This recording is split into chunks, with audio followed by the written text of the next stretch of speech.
Alright, let's go into it. The races of Europe. We're not going to be around the bush with this. I'm just going to read through it. Certain places, the places where the key points. Alright, hope you're studying those maps. I didn't just put them there for fun. I want you to really look at it, because that's how you get a deeper understanding. That's why I told you to get the Atlas of the Transatlantic Slave Trade. So with 200 maps, then every single one of them shows you exactly where they're taking the slaves from. So you can get off the whole thing that, especially you Egyptologists, you can know that we so-called Negroes, we are the chosen people.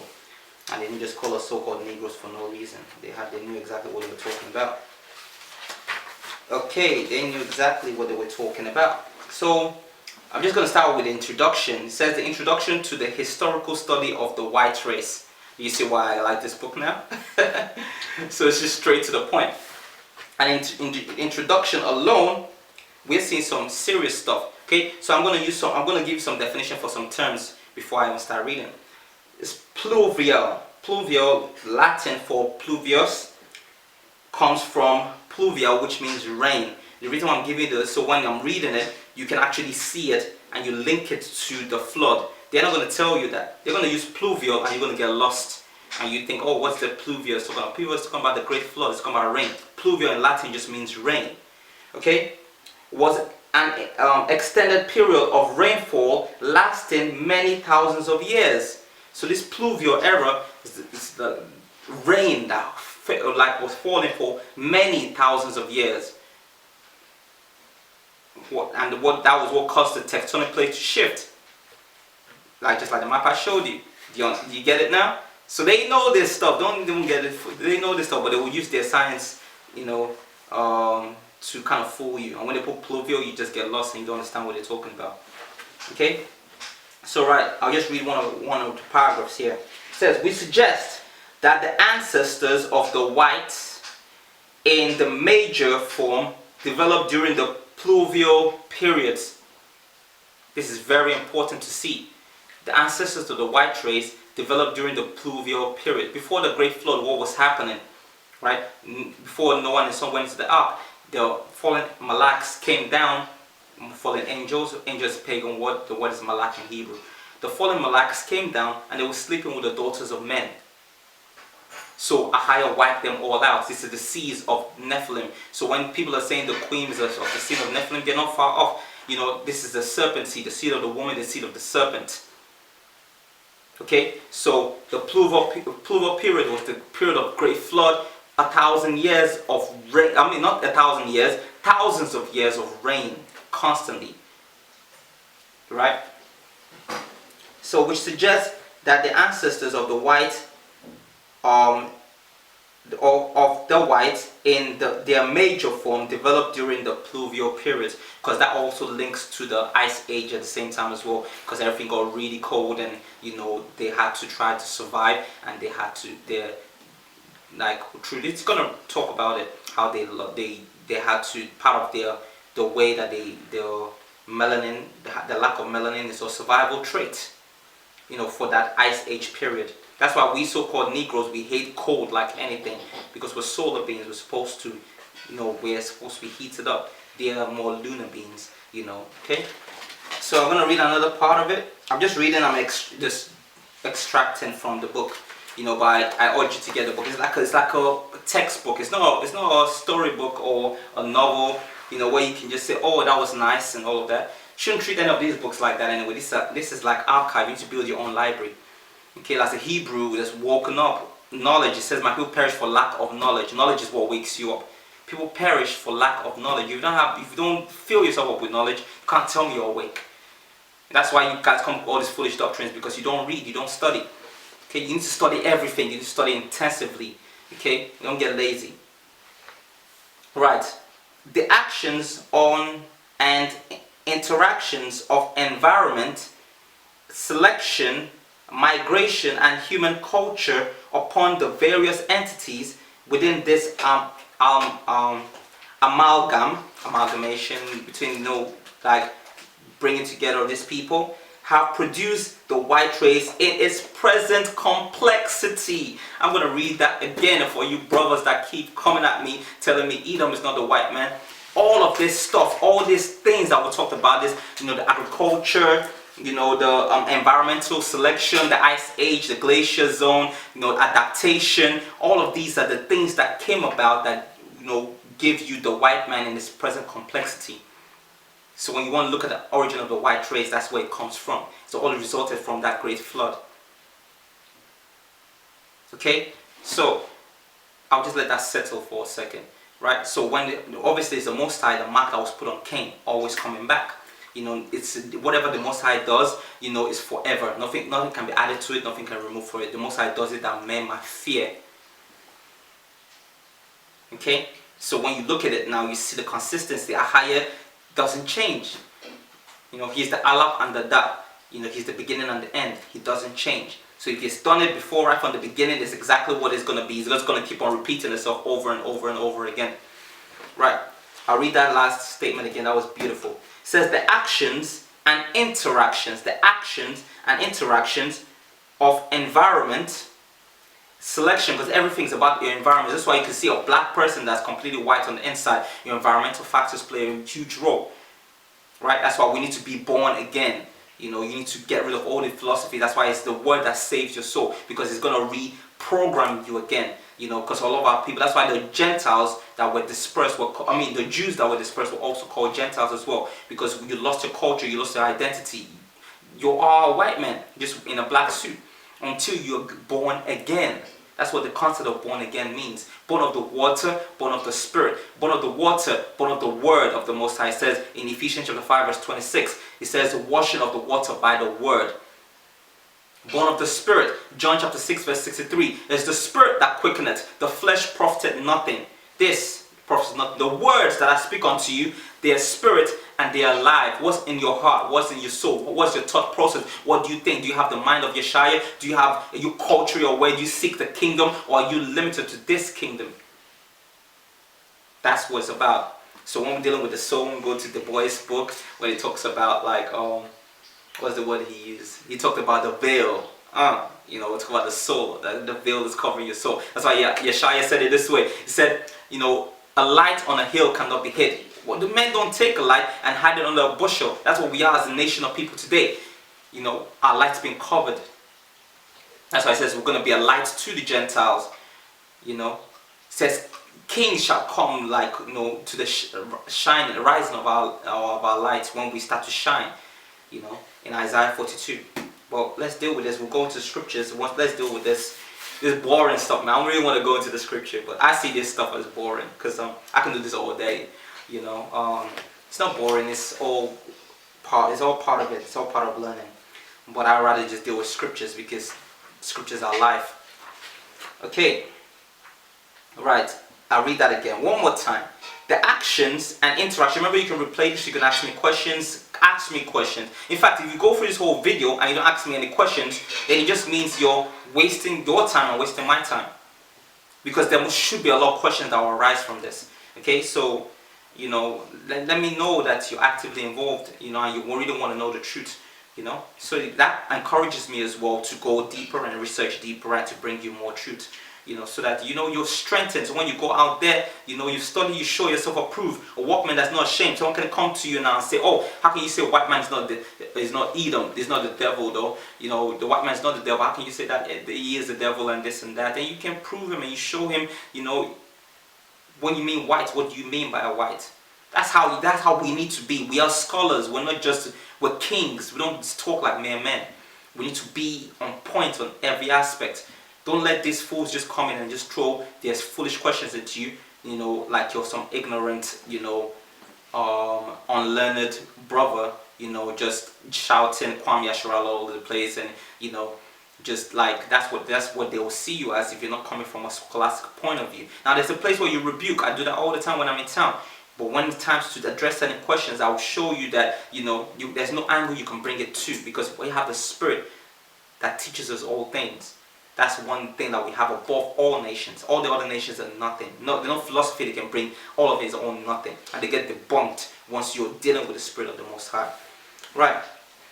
The actions and the interactions of environment, selection, migration, as they're moving, things are changing, right? And they're breeding with each other, so the genes, there's getting offshoots of the same gene, but that's why we had to go back here, like we saw Lee said, you need to go back to the roots in order to find these things out and trace it back again to the front. That's you can know the gene flow of our present day. Okay, the migration and human culture. That's why they have to take your culture from you, so you can never know who you are. Because your culture plays a big role. Because that's linked to your right in your gene. That's the compass of your gene throughout all generation that reminds you of who you are. It's the Most High's compass that is placed in every single individual. Your culture. Once you lose your culture, you've lost your moral compass, you've lost your psychological compass, your emotional compass, your financial compass. Everything's all linked back to culture. Our culture, tithing was a big part of our culture. That's why we're economically disabled today. We need economic sovereignty. How are we going to establish that? When we get back to the systems our forefathers were dealing with, tithes and offering. You have your tithes, you have a storehouse, and all these other nations are using our system. But obviously they can never use it like how we are supposed to use it when we get this right. Alright, not going into that. Upon the various culture, upon the various entities with the amalgam have produced the white race in its present complexity. So the white race that you see today is an amalgamation of all of these things all together. Both the environmental factors, selection, migration, human culture, all of this stuff is now what that so-called civilized white man that you see today all comes up from all of this stuff that you see. Okay, so let's go to another part that I highlighted to share with you guys.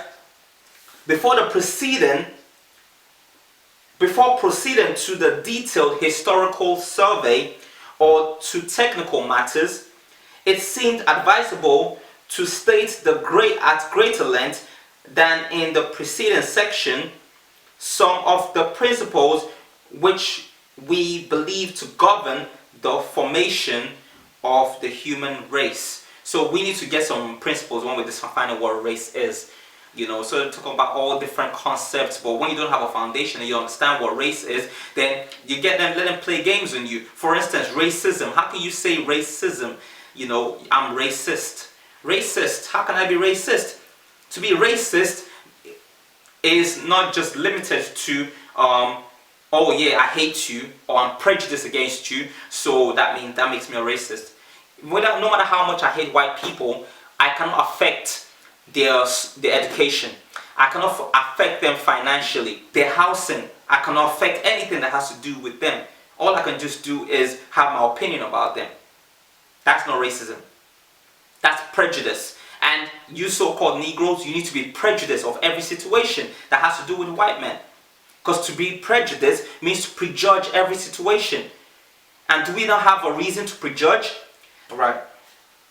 So we just read there about the principles that govern the formation of the human race. So we need to know that, first of all, what is race? That's the first part we need to identify before we start to deal with anything else. Okay? The problem with the definition must be squarely faced. The problem with this definition of race, we need to deal with it intensively, right? That's why we're going through all of this. In the course of the present study, the author has developed a definite point of view on this subject, which may be expressed as follows. The concept race is concept race. Remember, you see what he's doing? He's giving you as a concept. So he's generalizing. It says the concept race is a general one, and any attempt to chain it down to a more specific meaning presents too rigid attempt at taxonomy. Taxonomy just means classifying. So classification should not get so rigid that you need to give it room for, and that's why you use frequencies. There's a frequency of these people in a certain region. So when you go to Nigeria now, I can't now say everyone in the southeast is definitely a Igbo. There's going to be mixture because the Hausas go in there, they trade, they mix up with people too. Okay, that's why your father's name is hugely important, and that was one of the main things that was stripped off from our forefathers. That was stripped off from our forefathers that were taken in the transatlantic slave trade. The name, which is it's a huge important part. Okay, all right. I should have put a light on a long time ago, but I was just enjoying this too much. Okay, so let's finish this up now. Right, so we said the concept of race is a general one, and any attempt to chain it down to a more specific meaning presents too rigid an attempt at taxonomy. The use under strict definition of such convenient words as subrace, stock, even though he uses stock, so he's kind of contradicting himself. But personally, you're not supposed to deal with all that stuff because, like blowing back, narrowing everything to white and black race. That's where most of the confusion is coming in. But does that mean phenotypes are not important? Of course it is. If not, in Revelation chapter 1 verse 12 to 14, it won't tell you the phenotype of our Messiah, Yeshua. In Romans chapter 9, Shaul will not tell you that, he wishes that he himself was accursed from his brethren, his kinsmen according to the flesh, who are Yasharalim, to whom pertain the covenant, the glory, the giving of the laws, right? To whom even our Yeshua came. So he's telling you Yeshua came in the same flesh. We're all one people. Revelation chapter 1 verse 12 tells you he had hair like wool, feet like unto fine brass as if burnt in the furnace. So these are phenotypes. To give you he was a complete so-called Negro. Okay? Right, so those things are important, but you're not supposed to limit it to sub-races. Sub-races now, when you look at the white race now, you don't now classify them according to sub-races. You look in general, these are the Edomites. So in Edomites now, they're both the British and the Irish. No matter what their subtle differences, they're of the same stock. The same people. The Germans, they might have a different language, they might have a different culture based on migration and patterns and all of that, but it's the same people. You've got to go into the roots of who these people are. Okay? The people in America, same thing. That's why you see most Irish, they actually speak more like close to Americans because they are the same people. I'm talking about the white Americans. Alright. So it says, under strict definition, such convenient words as, it's a convenient word, but that doesn't mean we should be using it, subrace, stock, variety, local type, etc. implies linear classification of categories. That's why even when I teach, I don't teach linearly because everything is all connected. You need to go touch on everything to get a full picture. There's no point. If you're looking for a point, you might as well just switch the video off now. I'm going to take you around. So the main thing is just not to impact information. Education is not just the mere impacting of information, right? Education is a realm. That's why it says the entrance of the word gives life. So when you enter into this realm now, then it's like the letter kills, but the spirit gives life. You're able to tap into the life of this. So now you're not fooled by anything. You know how to pull out your resources when you need them. That's what I'm teaching you. I'm teaching you how to think, not what to think. It's two different things. Okay? Right. Implies the linear classification of categories, which is foreign to the fact of human biological differentiation. You can't trace human biological differentiation to a linear, path and say, oh yeah, this is it. No. You're going to have differentiation everywhere. You're going to see different frequency. That's why you use frequencies, okay? And then it goes on to even showing you how to work it out, but we're not going into that. We're not going into the maths of that right now. I just want to give you enough to actually get the book and read it for yourself. Alright, let me read one of this part here when it talks about introduction to the study of the living. I'll revisit it again. It says the Mediterranean. Remember I said to pay attention to Mediterranean, right? The Mediterranean peoples, by now we should establish that when you talk about Mediterranean people, you already know who he's talking about. He's talking about Edom. The people that decided to disperse and, Iberians and, your British, your Germans, all these people went before that, they were all dispersed through different regions, right? Says the Mediterranean people on the whole are less hairy than the Europeans. Pure dolichophyletic Europeans of normal Mediterranean type, whether blonde or brunette, tend to be hairless chest and or patchy beards. Among Arab, a complete beard is rare and is considered a sign of evil character. One must look upon great hairlessness and a great beard development as well as high incidence of baldness as multiply endocrine manifestation associated with great sex differentiation in a masculine direction. Okay, so we know that beard is a sign of masculinity. Okay, I only have a little bit here. That was a little joke. But one thing I did it the other way around. The Mediterranean are not the ones we're talking about when we talk about. So the British and the Irish don't fall under that Mediterranean. Okay, the Mediterranean mostly your white people that are hairless. Edom is hairy. Okay, that's a trait of Edom. Right. Anyway, let's go to this part here. I've got highlighted, and then we'll go. I just jumped over a page. Right. This was in the Pleistocene. That's Pleistocene. Pleistocene climate. Right. It says it is not easy to overemphasize the importance of climate in human history, particularly in the earliest times when man was merely a numerically unimportant. So in terms of numbers, unimportant. Was merely a numerically unimportant parasite in the total fauna.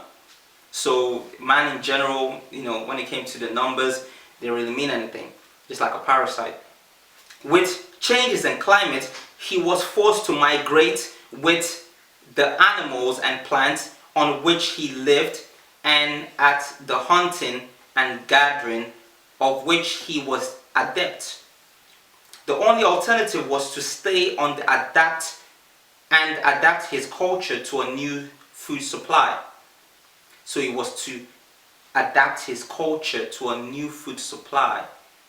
That's where you get the way that we eat today in this Western way. That's why we need to return back to our culture. Stop taking the cultures of the heathens, because they had to adapt to this, and that's now the form based on what their makeup now become. Their mutation has now formed a new gene. That's why they talk about evolution so much, because they've evolved and evolved and evolved, and now they're what you see today. Okay. The porous ebb. Now let's finish that part there. The alternative was to stay on the adapt. The alternative was to stay on and adapt his culture to a new food supply, which would need new food implements and new methods of getting this food. On the whole, that's why they got on with the whole hunting and destroying the earth and all of that, because it was radical. They had to survive. Okay, and they still carried on that same pattern even in abundance of food, wastage. Okay, because they're the real savages of the earth. On the whole, it was easier to move, even if some of the oscillations were, like those in the recent times, rather rapid. Okay, let's just get straight to the point, because the porous ebb and flow of glacier cause climate changes. Okay, the flow of glacier, the flow of the ice caused the different changes in the season that we see today. I'm giving you a full breakdown of how everyone. Right. So I'm giving you an understanding of how the seasons came to be now. Winter and all of that stuff. When you're feeling cold, you're wondering, Most High, why did you provide us with winter? Now, all of that was a consequence Okay, and Most High is not about making you, making you suffer. It's the consequence of certain things. Okay, right. I'll read that part again. It says, the porous ebb and flow of the glacier caused the climate change which affected the entire world, with the gathering of vast quantities of ice near the poles. Zone of climate shrank inwards, converging on the equator. At times of maximum glaciation, wide belts of land bordering the glacier became treeless. So that's how you see how the Sahara and all of those places came to be. Certain places during those times, the places where there will be extreme ice, and well, they say the top, but that's actually the bottom. And those were the regions that became, treeless. It says frozen tundras like the northern rims of Siberia and North America today. During the last glaciation, such a zone included the whole of Europe, north of the Alps and Pyrenees, and much of Siberia. Okay, still far away near the equator stood tropical forest. That's us, right? The present desert has shrunk to narrow patches between the grassland or had disappeared completely. Okay, virtually unoccupied until the rise of pastoral nomadism. Remember I told you to pay attention to nomad, until the rise of pastoral nomadism, with ass and camel once more made it habitable. The centers of Pleistocene glaciation were not located exactly on the pole. In the North Hemisphere, the center of the North Atlantic, and with the land nuclei in Scandinavia, Britain, and Greenland. So Western Europe, and so northern Western Europe and northeastern America, all of that was covered. In Europe, the ice covered at its maximum. That's why you see this place is so cold. So all of this, the whole glacier time, the whole flood affected every single region.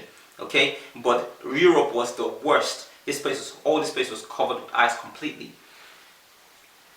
In Europe, the ice covered at its maximum all the British Isles but southwestern tip of Great Britain, most of Belgium, Holland, North Germany, Baltic states, and Finland as well. Of course, Scandinavia, second centers of glaciation, based on altitude rather than altitude. No, altitude rather than latitude. Lay in the Alps, Pyrenees, and Caucasus, right? The Caucasus Mountains. Okay, so that's why I wanted to get you to that point there. So all of this stuff, including the Caucasus Mountains, that's why they like to return there, because that's where they hid. This is where they used to stay in caves, and warm themselves up. Okay, and every time during the time of the Caucasus Mountains and the mountains of Georgia, Russia. Okay, all these places were completely iced up at one point. Okay, the ice caps and the surrounding zones of cold acted as barriers to the naked hunters. Okay, I'm not going to go too much into that, because then it goes into Neanderthal man and all of their breakdown and all of that. That's them, their evolution. You so-called Negroes, you evolve into nothing. You are the chosen people. Okay, don't get into their foolishness. Okay, let's read this one part. I want to speak about, we're still on phenotypes, speak about blondism now. Okay, so let's see what this book has to say about blondism.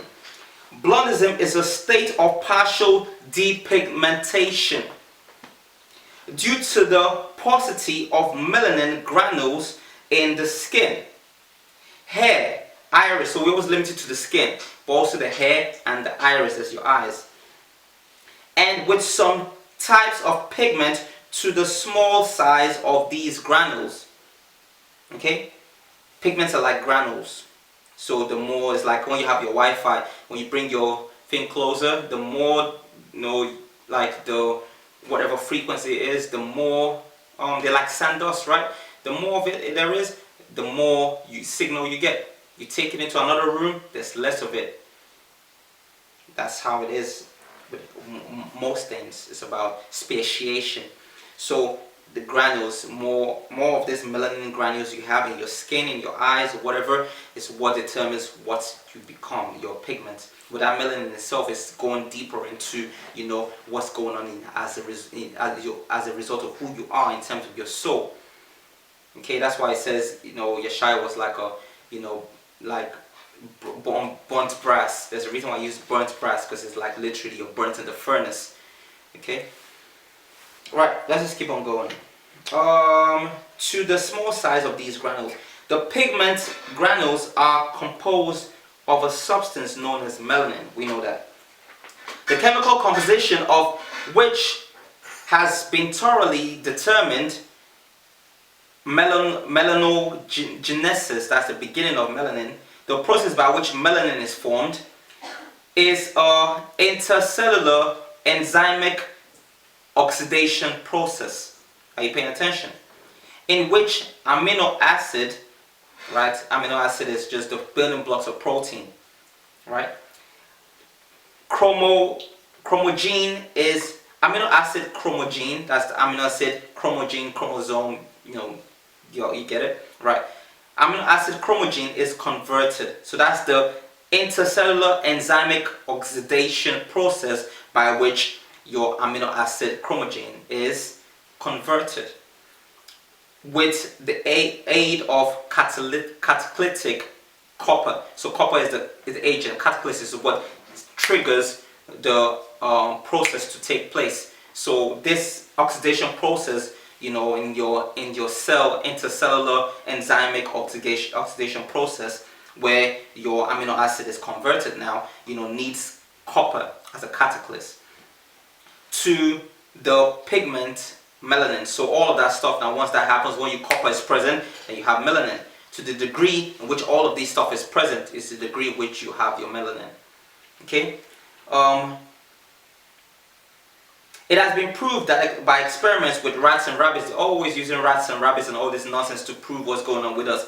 But we just let them off with this ones. But that's what we need to do, some real experiments, not on ourselves obviously, but in dealing with certain things and bringing certain things out. Now, we're not going to be experimenting on rats and all of that. No, we're not supposed to start to tamper with our highest creatures and stuff. Right? We get the divine information from the Most High once we start to deal in the right way, because knowledge is infinite. Okay. Most High, He created everything. He can show you the process of how He created. Just like He showed Moshe how Moshe was able to bring out everything right from Genesis. He wasn't born at that time, but he was able to go into creation accounts. He was able to go into the book of, into the secret of the times. All of that stuff He was shown. Okay? So we don't need to be experimenting on no rats to know this stuff. Right. Let's find out what they said. So they experimented with rats and rabbits that a dietary deficiency in copper produces a pigmentation reduction. Okay, so if you know anything about copper, copper is kind of reddish. So it's copper. This is the pigmentation we're talking about here. All right. And that's the restoration of a normal diet. The animal's normal pigmentation will return. Hence, blondism, being a phenomenon of pigment reduction, is presumably caused by a genetic controlled limitation of the oxidation process, dependent upon the body's supply of copper. Blondism, therefore, may have originally been motivated as a response to mineral deficiency through an endocrine agency of control. There is no reason now known why it should be limited to whites, but actually its appearance among members of other major racial groups is rare. So regardless of whether blondism is a deficiency, how comes it's not deficiency? Even though we can eat the same thing, but our children don't become blonde. So this goes back to the mark that was put on Cain. So no matter what happens, that deficiency was already put in there. It's as a mark, it's a trait that's already or tracker that's already put on their genes. Whether no matter where they go, no matter what happens, that's always gonna come out of their spirit. So it's only a matter of time, before they display what's actually going on in their spirit. Okay? It's the seed of the woman, the seed of the serpent. Although skin color is apparently a direct quantitative matter, hair color, it is known, is determined by two different pigment factors.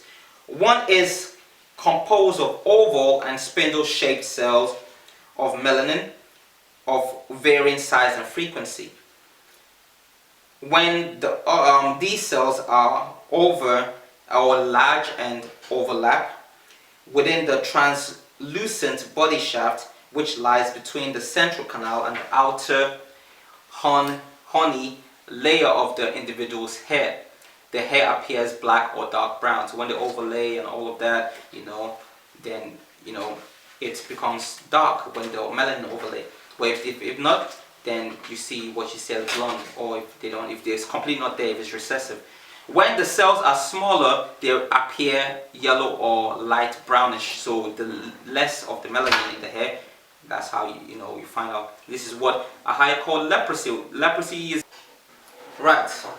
Within historic times, the zones of frequent blondism stretch from northwest Europe across to Asia, steeps into Central Asia, where it touched China. You see, so even the pale skin Chinese is showing you the distribution, right? But violently and rapidly, ethnic movements in Asia have nearly eliminated this eastern extension.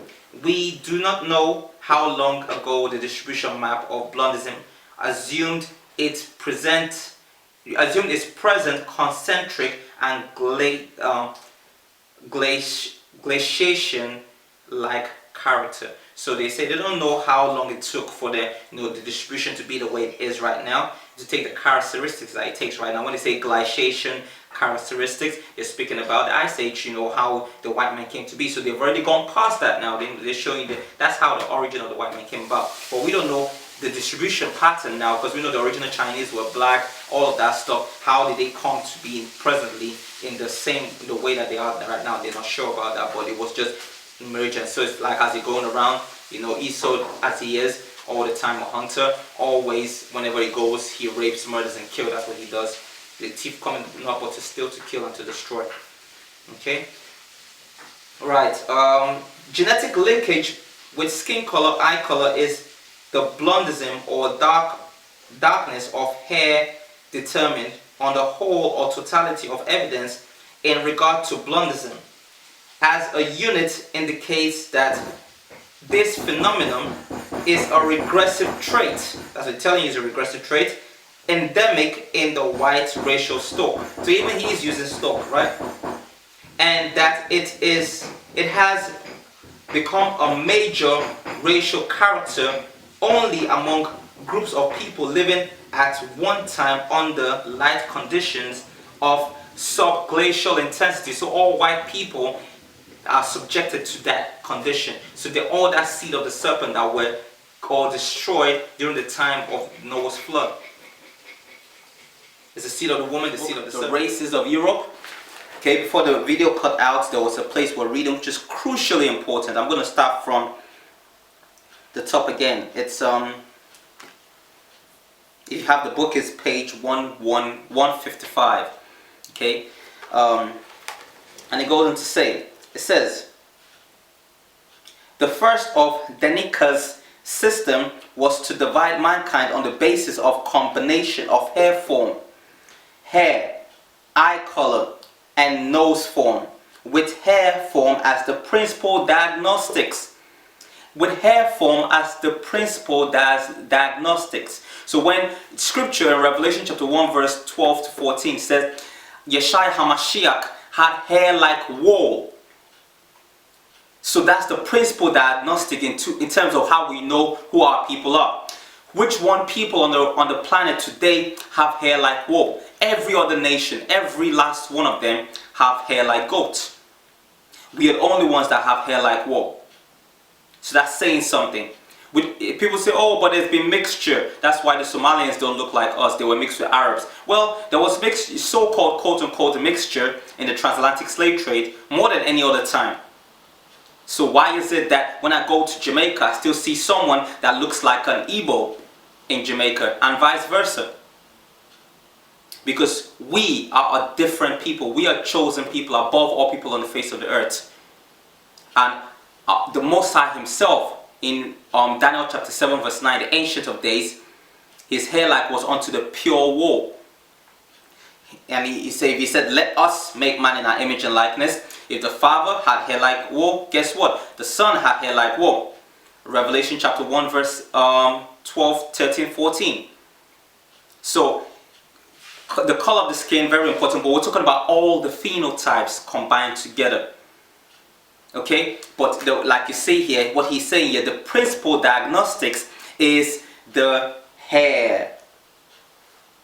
Okay, so I'll read that last bit again. It says, with hair form as the principal diagnostics, he made 6 primary divisions as follow: woolly hair, broad nose. That's the first category.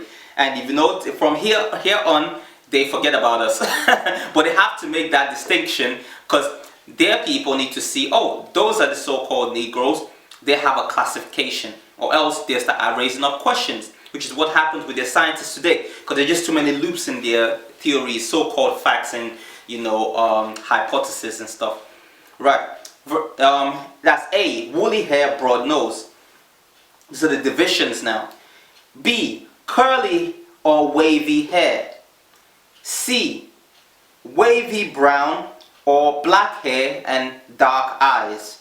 So this is what you can see with the Somalians or the Egyptians, your Fulanis. They have wavy hair, but wavy straight hair, but they have dark eyes, and every other feature just looks exactly like us. They even have broad nose in some cases, like with the Arabs. The original Arabs, the Fulanis, the Watosis, the Sudanese, they have broad nose like us too. But their hair texture. That's why it says that's the principal diagnostics. Are you paying attention? Okay. D. Fairly wavy, straight hair and light eyes. So C was wavy brown, black hair and dark eyes. Are you writing this down? E. Straight or wavy hair, dark black eyes. F, straight hair, straight up hair. Okay, right. Within these primary divisions, he based his further classification upon skin color, just like you see in Revelation chapter 1 verse 12 to 14. And the feet, his feet was like on fine brass as if burnt in the furnace. So before the scientists even coming up with it, our records have already shown you the main 2 primary diagnostics for determining a people: the hair and the skin color. Okay, right. So let's go through that classification again. I'll make it easier, put it on the board for those of you that are following, so you can write it down. Okay, like I said, I want it to be more of a lecture than just me just teaching over you, and at the end you don't even know what you're doing, or you don't even know. You're just like, oh yeah, nice teaching, yeah, cool, but how are you using this ammunition when the time comes? Okay, so we don't want you to be swayed around with the various doctrines. Okay, that's why I'm breaking this down to the T. So Danica's system of division of mankind. Okay, so I've now put that into the 6 main categories. Okay, so I'm going to write it on the board. A, woolly hair, broad nose. B, curly hair, wavy hair. C, fairly wavy or straight hair, light eyes. Just put and light eyes. D, fair, wavy. So fair means in light, wavy, fair, wavy, straight, So it's either wavy or straight.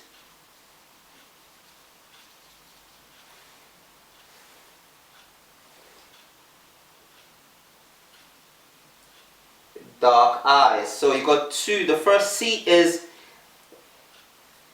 dark eyes, D is light eyes.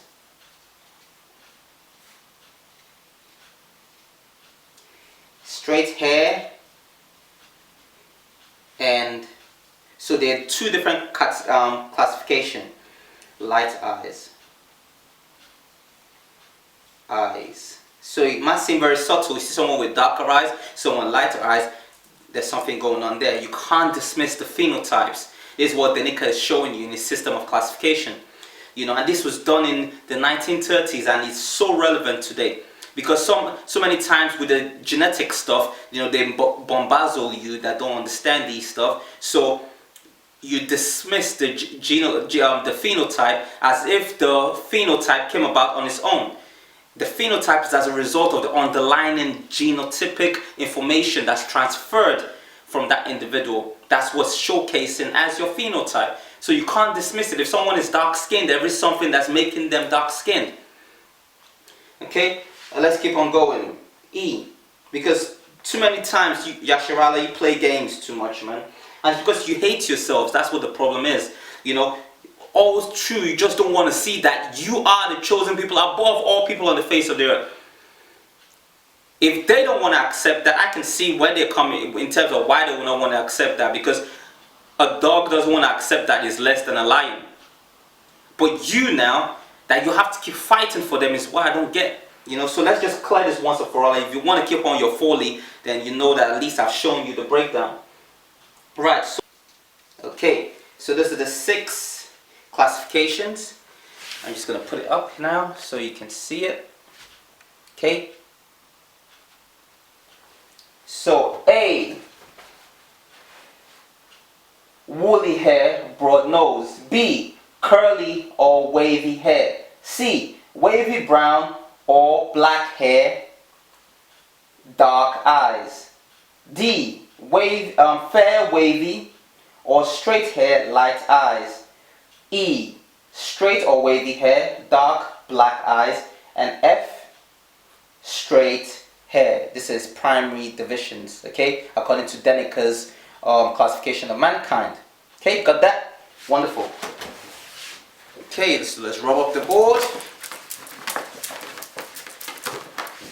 So now you've got that, now you can go in and even do more research on the topic, okay? So, now let's carry on to, in this, it's essential for those of you that want to go deeper into these topics. You need to get this book, The Races of Europe. If you want to know more about it, it's no point going out shouting, oh, Esau is the devil the Bible speaks of. Yeah, cool, but how can you prove it? You get what I'm saying? You need to be able to break it down, because people will come up with all sorts of things. Oh, but Esau wasn't, you know, he wasn't a white man. Okay, yeah, we know he wasn't a white man. Not all white people are white. You get what I'm saying? It's like saying the Chinese is white because of the color of their skin being lighter than yours. You know, that's foolishness. Same thing, all black people are black. That's why they had to call us Negro, because we are the original black man. Negro, because just the color of your skin is not enough, it's not sufficient to call you a black man. Your hair texture, you know, your eye color, all of that stuff, your phenotypes, your broad nose, all these things, or straight nose, all these things are important. So an Egyptian is not a black man.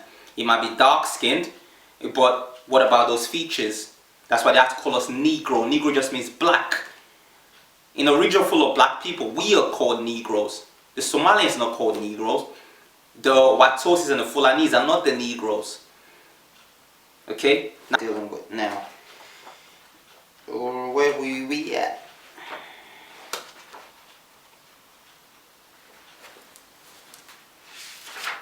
Okay, so let's carry on for what he was saying. He goes on to say, within these primary divisions, that's Danica speaking now, he based his further classification upon combination of skin color, nose form, stature, cephalitic index, pileus development, brow ridges, and other characters. Because we have like more prominent features, like our brow shapes will be more prominent. You know, piousness, literally is talking about your physique. We have broader shoulders and bigger chest. That's why if you go to the gym, you know, a black man works out, his chest pumps out, abs are all out, you know, because like you see in the scriptures, it says, and the older shall be, you know, and one shall be stronger than the other. So Jacob is stronger than Esau, phenotypically as well. Okay, right. Then he goes on to say, by this means he properly separated. Hear this now. Pay attention. He properly separated the bushman into a separate class of group A. Remember, the group A was what? Woolly hair, broad nose. So he separated the bushman into a whole different category of their own. Everyone else are derivative of themselves, but the bushman is in a complete different category. So when the Jamaicans are calling themselves bushman, they know what they're talking about. Obviously, they're often following Haile Selassie and all of that. That's because that's what they do. They take whatever information or whatever truths we're waking up to, and then they pollute it and put it into different fraternities. So no matter what you do, you're still paying tribute to the system, and you're still paying tribute to Satan. Okay, so that's what it's all about. But you know, they call us the bushman because basically trying to say we are the original man. Okay, the Australian as well as the Dravidian went into group 2. So the curly or wavy hair, the Australian. Okay, and were thus separated from the a major black race. Do you hear that? So they were separated from a major black race. That's speaking about you so-called Negroes. Within the straight-haired class, the Laps, the Mongoloids, the American Indians were arranged into what seemed then a reasonable order. The white group, with which alone where we are concerned. So hear what they said here. The white group with which we alone are concerned. We're not concerned. They just mentioned that so that they can know, but they're not concerned about you. The white group is who they're concerned about. Falls almost entirely into C and D. So they fall under the wavy brown, black hair, dark eyed, fair, wavy or straight hair, light eyes. Okay, so remember, notice they didn't say anything about E and F because they're concerned about, Esau is concerned about himself. He's not even concerned about the other races of Europe, Japhet. He's not concerned about them. He's concerned about himself. Esau is talking about himself. That's he's the ruddy one. Okay, so he's giving you like, look, the dark eyes makes us completely distinct. Our dark hair makes us distinct. You know, our hair is usually wavy, you know, kind of wavy brown. So that's what Esau is. Okay, but compared to a black man, he'll still be categorized as a white man. So when we say categorically, the white man is the devil the Bible speaks of, you're not off, but you just need to show clearly what you're talking about. We're talking about tribes. To just say white and black is to be limited. This was things, classifications done by, you know, people like Blumenbach, who were all ignorant fools. Classification is not limited to just the skin color. Okay, so that's why Yeshai had to say, like you see, Danica broke it down nicely, and that's what Hamashiach was showing us. You know, the two main categories of, so skin color is hugely important, but also it goes back to the texture of your hair. Because obviously the main primary focus is on Yasharala. And Yasharala have hair like wool. If you don't have hair like wool, you're not us. It's as simple as that. Now does that mean, it says, like it says, Ephraim is like a cake unturned.